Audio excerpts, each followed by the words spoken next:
Olá, professor. Aqui é a entrega do trabalho final, usando agora modelos não supervisionados, onde eu não tenho informação, né? Não tenho rótulo para categorizar a nossa base desde o início. O objetivo vai ser usar o CAMINS, ou seja, algoritmo de clusterização, com agrupamento de dados com base nas similaridades, né? Esse é o objetivo desenhado para esse caso.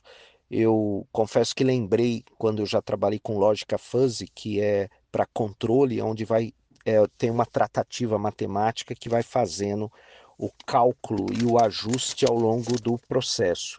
Quando se trata aqui do centroide, que é a dimensão inicial, onde se lança para depois achar os pontos médios e definir o agrupamento, eu me lembrei bem disso, porque é uma tratativa matemática que vai fazendo o ajuste ao longo do tempo.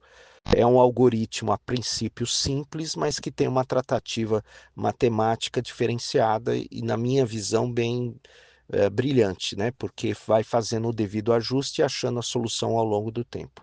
Então, esse é a modelagem que nós escolhemos para entregar. Isso mesmo, espada?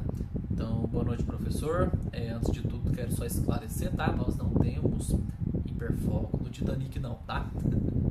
Apenas achamos uma base bem interessante para se trabalhar. Então, aqui a gente tem a implementação dela, né? A gente começa com o método de preparar dados. Então, a gente aqui escolhe algumas colunas que são importantes para o nosso dataset. Depois, a gente faz o tratamento dos dados ausentes. Então, tanto a idade quanto o valor pago. Caso ausente, a gente pega a mediana. E caso não tenha o local de embarque, a gente pega ele pela moda, tá certo? Então, em seguida, a gente faz a transformação dos dados em dados categóricos, aplicando o One Hot Encoding, e depois a gente padroniza os valores. Então, isso aqui é para que elas estejam todos na mesma escala, tá bom?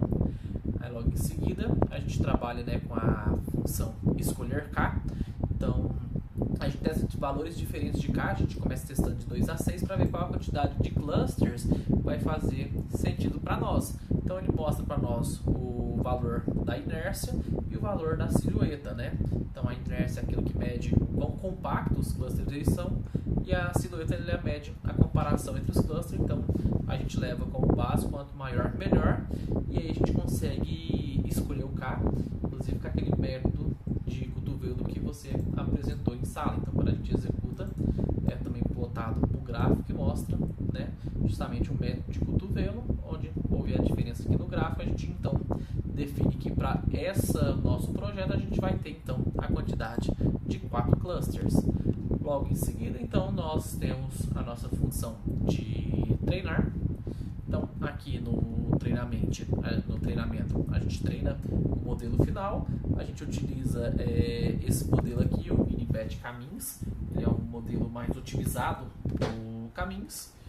E aí, logo em seguida, a gente interpreta esses dados, ou seja, simplesmente realizamos os prints das informações que estão aqui.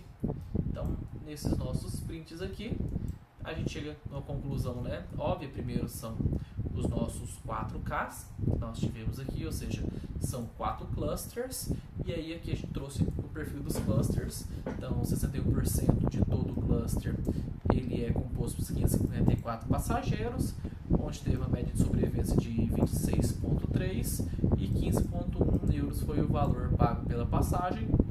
E assim, o cluster 1 a gente teve 73% de sobrevivência, com valor pago pela passagem de 105.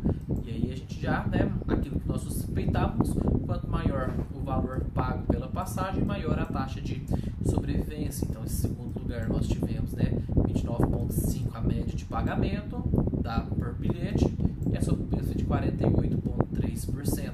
Então, aqui nós trouxemos um resumo das sobrevivências para poder ver que de fato o cluster com maior valor pago pela passagem teve a maior taxa de sobrevivência. Então essa aqui é a nossa implementação. Um abraço e até a próxima.